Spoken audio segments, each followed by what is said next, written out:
Bien, Ricardo, antes de poder continuar con el siguiente apartado de este episodio, quisiera hacer una aclaración tanto a ti como a nuestra audiencia. Originalmente este episodio iba a estar destinado para una miniserie que tenemos aquí en el canal llamada México Sangriento. Sin embargo, al momento de redactarlo no me perdonaría si no hubiera estado en el capítulo de hoy. Sin embargo, también tiene potencial para un capítulo individual. Tal vez más adelante podamos hablar de ello, pero sin duda alguna tenía que estar sí o sí en Crímenes Cometidos por el Diablo por todo lo que conlleva. Y te prometo que lo has escuchado más de una vez, porque al menos aquí en tierras aztecas, aquí en México, fue muy sonado por todo el contexto que conllevó. Pero hoy vamos a profundizar tal vez un poquito más. ¿Qué opinas sobre el caso de Fernandito, el niño sin ojos? Creo que la gente que no lo conozca no nació antes del 2000, ni entre en el 2000 y 2005. ¿Por qué lo digo? Porque bueno, es un caso que a mí me tocó vivir adolescente, entonces, ouch. Sí dio muchos escalofríos y sí dio mucho miedo. Sí, tú lo acabas de decir, prácticamente en un ritual satánico estuvo involucrado el niño Fernandito.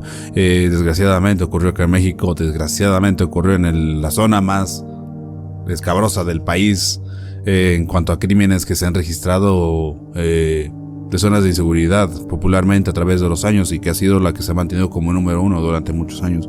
Entonces, no me gustaría adentrarme tanto, pero si a la gente no le provocan escalofríos, permítanme, pero entonces no tiene sentimientos la gente, porque es un caso que no solamente revolvió al lugar donde se hizo, sino conmocionó a toda la República Mexicana cuando se dio a conocer y cómo fueron los hechos. Entonces, sin adentrarnos más, espero escuchar y volver a sentir terror de tu viva voz.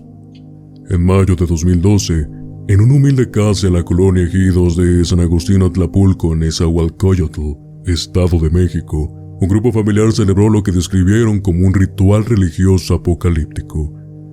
Creían que el mundo estaba a punto de terminar. Para demostrar su fe, exigieron que el niño Fernando, de apenas 5 años, cerrara los ojos al orar. Según reportes de la jornada, Margarita Ríos, la madre, ordenó a su hijo: «Cierra los ojos. Cierra los ojos». Él respondió: no los quiero cerrar. Esa negativa desató un acto de horror inimaginable. Carmen Ríos García y su hermana Lisbeth arrancaron los globos oculares del niño con una cuchara. En medio de veladoras, letanías, rezos y menciones a Jesús y Satanás, vecinos escucharon los gritos de Fernando implorando piedad. Varios testigos aseguraron haber oído a un hombre suplicar que le entregaran a su hijo y que venía Dios para juzgarlos. Policías llegaron a la casa y hallaron a Carmen, en estado de crisis nerviosa, abrazando al menor sin globos oculares. Fernando fue trasladado en helicóptero al hospital pediátrico de Tacubaya. Aunque sobrevivió, recibió daños severos, posible derrame cerebral, y fue sometido a múltiples intervenciones. Hoy usa prótesis de cristal. Se detuvo a Carmen, su padre, madre, hermanos y otros familiares. Un total de 6 adultos fueron vinculados a proceso por homicidio en grado de tentativa, privación ilegal de libertad y lesiones agravadas contra descendiente en línea directa. Bien, Ricardo, sé que la información puede sonar bastante corta y resumida hasta el momento, pero hago la pausa. Al menos lo que te acabo de narrar es lo que oficialmente salió a la luz tras los actos cometidos, horrendo en su totalidad. Y antes de poder continuar, me encantaría saber tu opinión de lo que llevamos hasta el momento. Yo que tengo un solo punto de opinión. El fanatismo excesivo sigue siendo dañino para todas las sociedades, y menos en una sociedad tan marginada como lo es Latinoamérica. Creo que es esta parte, ¿no? En algunos puntos lo hemos llegado a discutir, que muchas veces se llegan a cometer ciertas atrocidades y ciertas cuestiones históricas que han sido en nombre de Dios. Simplemente, o sea, y aquí también en nombre del diablo. Pero creo que esto ya roza lo excesivo, ¿no? Creo que esto ya roza lo No sé cómo llamarlo de algún modo, pero creo que esto ya roza no solamente lo imbécil, sino en la falta de creencia de parte de uno de lo que puede pasar y de lo que no puede pasar. Lo mismo pasó en los años 2000. Ahora, lo puedo entender de un adolescente, lo puedo entender de un niño que pueda pensar que llega el fin del mundo por las teorías mayas. De un adulto hecho y derecho, trabajador, aunque sea humilde, ¿qué tanta ausencia tuviste de amor para centrarte simplemente en lo religioso o en las teorías profánicas de que como el calendario maya se acabó, ya va a ser el fin de los tiempos? No, inclusive hasta una película nos enseñó eso y fomentó mucho más el miedo colectivo y más a las personas que tenían la certeza de que iba a acabar, ¿no? Sigo diciéndolo, un adolescente no tiene problema, tiene miedos naturales, pero por Dios, creo que hay que ser demasiado tontos para poder creerlo, y desgraciadamente Fernandito fue uno de los casos donde se pudo ver claramente hasta dónde puede llegar la estupidez humana. Disculpen, que me disculpe el colectivo que nos ve, pero realmente es lo que se puede decir. O sea, no hay otra forma de explicarlo. Aquí creo que esto ya no roza el fanatismo, ya roza los límites de la locura misma, ¿no? Y privas a un infante de seguir viendo todo lo lindo que veía por un puro acto de desesperación, de creencia, de fanatismo totalmente innecesario y totalmente paranoico. O sea, tu nivel de paranoia debe ser altísimo para hacer esta atrocidad. Creo que aquí ya no se habla de la locura, se habla simplemente de un sentimiento de sensación de que seguimos estando en las épocas donde los mayas hacían sacrificios, donde los aztecas hacían sacrificios, donde el mismo Dios pedía sacrificios. Creo que es lo que nos deja en claro esto, y aquí en este punto de opinión, ojalá haya un castigo severo, pero estamos en México a final de cuentas, y creo que no pase mucho, realmente, así como es Latinoamérica. Sin duda alguna coincido con tu comentario, Ricardo, y te preguntaba de manera muy anticipada, ya que lo vamos a enriquecer con lo que te voy a comentar a continuación, que sin duda es una versión extraoficial y nos va a sacar o nos vamos a preguntar muchas cosas. Pero es una versión extraoficial y al final te voy a comentar cómo se consiguió. Carmen declaró ante las autoridades que no se arrepentía. Afirmó que actuó para complacer a Jehová y evitar el fin del mundo. Según su narrativa, estaba purificando al niño para salvar su alma antes de que todo colapsara. Pero dentro de las declaraciones recogidas en los mundos más oscuros de la brujería, apareció algo aún más perturbador. En nombre del demonio Agares, fue invocado durante el ritual. Según los antiguos grimorios, Agares es un demonio poderoso, uno de los duques del infierno, que comanda legiones de espíritus bajo su voluntad. Su descripción es inquietante. Aparece como un anciano montado sobre un enorme cocodrilo, portando un halcón sobre el puño. Este símbolo dual, sabiduría y depredación, refleja su naturaleza. Agares posee dones que muchos han deseado, y por los que otros han perdido la cordura. Enseña instantáneamente todos los idiomas, provoca terremotos, hace huir a los enemigos y lo más siniestro, provoca miedo. Pero no un miedo cualquiera, no. Agares controla el miedo como arma, como veneno, como motor de destrucción. A su paso, las estructuras tiemblan y las voluntades se quiebran. El miedo es su dominio, el pánico, la paranoia, la visión distorsionada de la realidad. Todo eso puede ser inducido por su presencia. Muchos ocultistas lo han invocado a lo largo de los siglos, no por venganza, sino por poder. Pero como todo trato infernal, el precio es el alma. Cuando Carmen Ríos García afirmó hacer todo esto para evitar el fin del mundo, realmente estaba haciendo algo peor: el nombre de Agares como testigo de una nueva historia. Un detalle que la mayoría omitió, pero que los más atentos reconocieron como un símbolo de que no solo el fanatismo religioso estaba en juego, sino algo mucho más antiguo, más oscuro y más profundo. Ya teniendo en cuenta el contexto que les acabo de narrar tanto a ti, Ricardo, como a nuestra audiencia, me encantaría pasar con la versión extraoficial de todo esto. Carmen, agobiada por la pobreza, el aislamiento social y el abandono del sistema, buscó respuestas donde solo hay oscuridad. No rezó a Dios, no imploró al cielo. En cambio ella, junto con su familia, repito, invocó al demonio del miedo, Agares. Se dice que le gusta presentarse cuando los ojos están cerrados, cuando el temor es genuino y cuando hay algo que ofrecer a cambio. Agares no pide oro, Agares quiere miedo, genuino, infantil, puro. Y Carmen estaba dispuesta a entregárselo. La escena fue dantesca, una habitación pequeña, un altar improvisado y 3 niños, cada uno con una venda cubriéndoles los ojos, menos Fernando. A él le ordenaron que lo cerrara, que no mirara, que no viera lo que estaba por venir, porque si veía, Agares lo vería a él también. Pero Fernando, en su inocencia, en su miedo, abrió los ojos. Dicen que en ese instante la risa demoníaca llenó el aire, que la temperatura bajó, que el papel donde Carmen había escrito sus deseos tembló en sus manos, que una sombra se arrastró por el rincón. Y entonces sucedió lo impensable. Carmen, presa del terror, convencida de que su hijo había visto al demonio, creyó que la única manera de protegerlo, de impedir que Agares se lo llevara, era sacarle los ojos, quitarle la mirada, interrumpir el ritual. Y junto con su hermana lo hizo.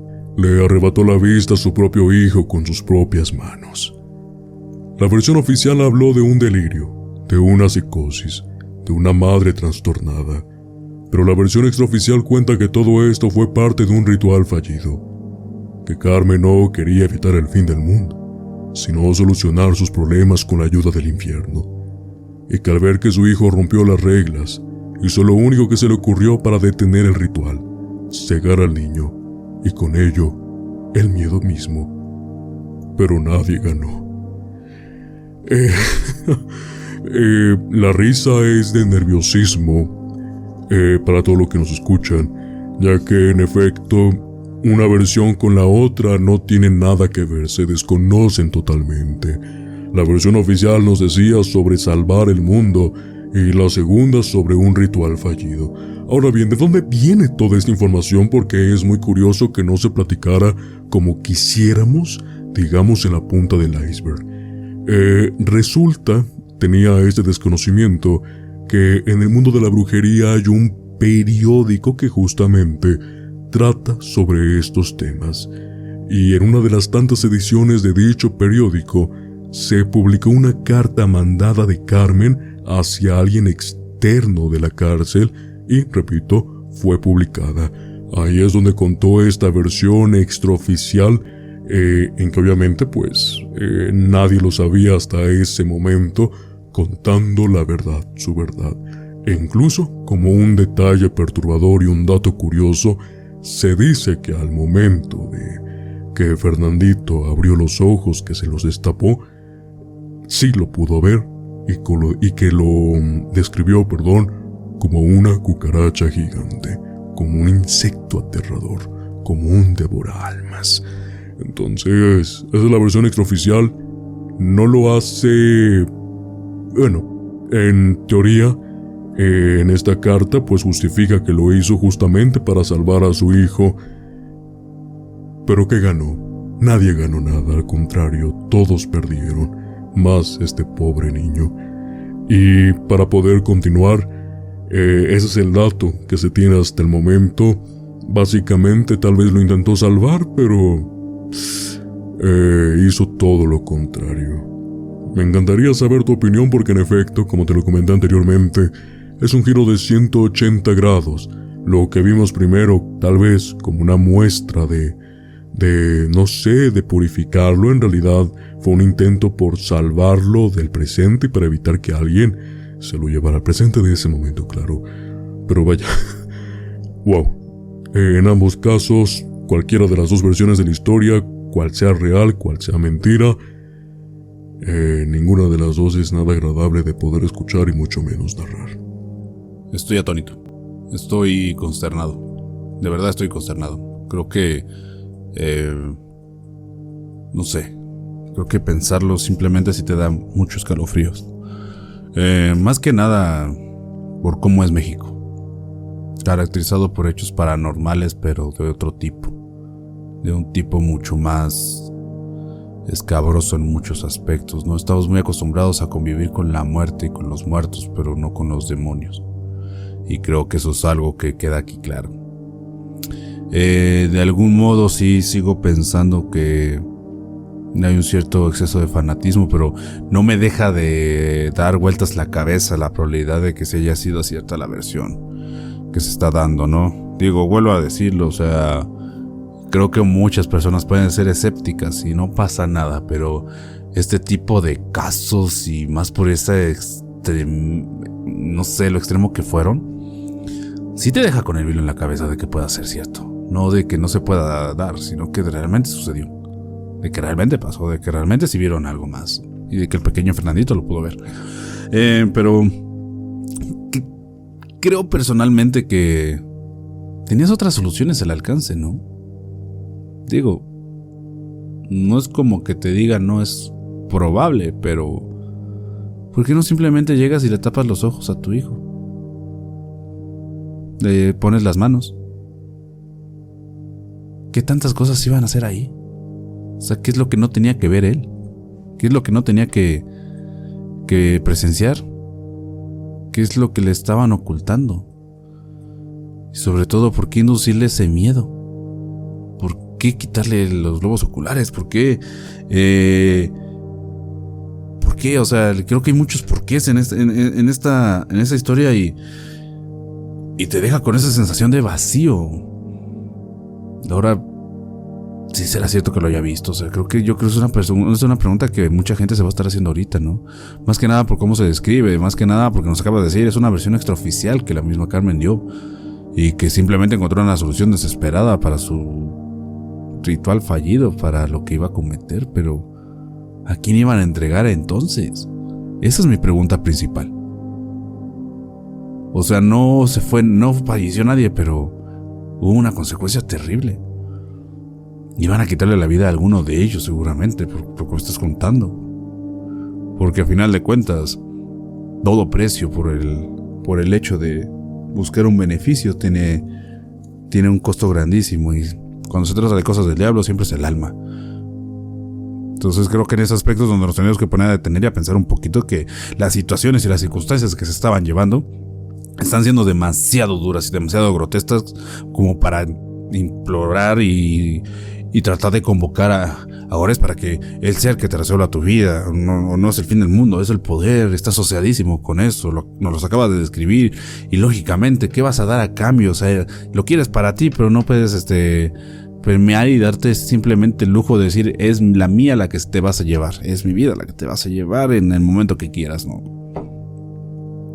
Creo que ahí es donde encontramos la disyuntiva totalitaria de esta historia. Y creo que en ese aspecto sí estoy un poquito, no un poco, muy consternado de que hasta dónde puede llegar el ser humano simplemente por su ambición de poder. Y creo que en ese aspecto este es el ejemplo más claro, y aparte por todo lo que sembró y dejó retumbando dentro de las familias mexicanas al enterarse del caso, que igual, lógicamente las versiones oficiales indican una cosa, pero siempre tratas de evitar el pánico colectivo y también la desinformación o provocar que otra gente quiera replicar la historia, y creo que en este caso de algún modo se puede agradecer que las autoridades mexicanas lo hayan hecho para evitar llegar a un extremo de encontrar más crímenes similares en muchos puntos del país. Y wow, no sé qué otra cosa decirte, pero sí estoy muy sorprendido. Para poder finalizar este caso, Ricardo, creo que lo debemos hacer con lo que ocurrió después de este acontecimiento. Pues se dice que en septiembre de 2014, un juez sentenció a los 6 familiares a 30 años de prisión, además de multas por más de $1 millón y reparación del daño a la familia del niño. Las agraviadas fueron multadas en más de 105,000 pesos cada una. La sentencia incluyó a la madre del niño, sus hermanos y abuelos. La culpabilidad se acreditó como tentativa de homicidio agravada por la relación materno-filial. Lo que hace que este caso entre en la categoría de crímenes del diablo no es solo la atrocidad, sino la narración que lo envolvió, una mezcla de fanatismo religioso, ritual religioso apocalíptico y homenaje a fuerzas sobrenaturales. No hay testimonios de posesión directa, pero sí indicios claros de que lo satanizado se usó como justificación. Temor al fin del mundo, purificación total, eliminación de la disidencia, etc. Este caso obliga a confrontar preguntas incómodas. ¿Fue un crimen cometido en nombre del maligno? ¿O fue un fanatismo distorsionado que convirtió fe en tortura? La madre dijo actuar para salvar al mundo. ¿Justificación divina o una excusa para crueldad infantil? Al final, el crimen no fue producto de voces demoníacas, sino de una creencia extrema que destruyó inocencia. Y aunque no fue un acto poseído por la entidad infernal, su lógica fue la del miedo, la promesa apocalíptica y la eliminación de quien no guardara silencio. Este crimen no necesita demonios reales para ser aterrador. Basta una mente distorsionada por la paranoia religiosa y la convivencia con un fanatismo delirante. Así, los crímenes cometidos por el diablo no siempre nacen de posesiones. A veces, el diablo está en la mente de quien cree que mata para salvar. No queda nada más que decir de mi parte, Ricardo. Me encantaría saber tu opinión general ahora del caso de Fernandito, el niño sin ojos. Vuelvo a sentirme un poquito confundido. Yo estoy un poco confundido con este caso. Creo que sí. Sí retomo lo del principio, de que pues, son casos donde el fanatismo te lleva a cometer crímenes extremos. O sea, ni siquiera son actos, son crímenes extremos. Demasiado crueles, demasiado abrumadores. Y creo que en este caso no nos queda así. Pero sí me deja mucho esa duda de la historia extraoficial. O sea, porque no es una narrativa que te den los medios oficiales, ni siquiera las instituciones gubernamentales que se encargaron de investigar, en este caso la fiscalía, sino que realmente puede haber existido este tipo de rituales simplemente por tratar de ganar poder, evitar algo, paranoia, no sé, creo que te deja muchas sensaciones y a mí me deja revuelto el estómago porque caray, o sea, ¿hasta dónde puedes llegar a abusar de la inocencia de un niño para incluirlo en actos tan atroces, no? Los pudieron haber hecho ellos mismos, a final de cuentas, si ese era su objetivo. Pero, wow, o sea, tantas personas terminaron siendo juzgadas y con una sentencia muy meritoria y qué bueno, la verdad que bueno. Pero creo que sí es de esos casos donde nos debe de quedar en claro que el fanatismo, sobre todo en Latinoamérica, no solamente en México, que México es un país sumamente religioso en muchos aspectos, pero que el fanatismo no tiene nada que ver con la fe. Una cosa es tener fe y otra cosa es ser fanático, más no poder, de la religión. Creo que no, hay muchas cosas que no tienen que ir de la mano, y es fe y fanatismo no tienen que ir de la mano, y creo que aquí está el más claro ejemplo, pero creo que aquí es una fe antiteótica. O sea, no hay nada que ver con un Dios, sino todo lo contrario.